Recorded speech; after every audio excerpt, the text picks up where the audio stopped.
Ungcwatyiwe eThekwini namhlanje uNonhlanhla obeneminyaka eyi-48 ubudala noye waswelekela eUK ngenxa yentsholongwane yeCorona. UMfi uNonhlanhla Masondo wasweleka ngoMarch kodwa umzimba wakhe ufike izolo ngenxa yemiqathango yeLockdown. uNonhlanhla Masondo ushonele kude nomndeni wakhe. Ubesesebenze eUK cishe iminyaka eyi-19. Umndeni wakhe umchaze njengomuntu obenesizotha futhi okhuthele. Bathi emuva kokushona kwakhe mhla ziyi-13 kuNdasa, ukulandwa komzimba wakhe ubuyele ekhaya kubenzinyana.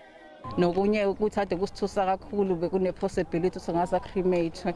Sina njengabantu abamnyama ke leyo nto asizwa kahle hle. So icebo lethu but the rest assured us ukuthi egcineni uyabuya ekhaya. Kube ngumunyu ngesikhathi umzimba wakhe usufika ekhaya.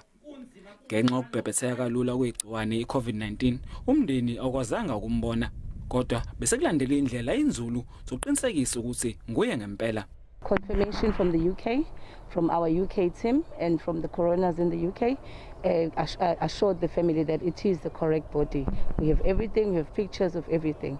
Imigomo ebekiwe yokuqinisekisa ezokuphepha emngcwabeni ilandelwe yonke. Bongani Gema, Iindaba ze SABC eThekwini.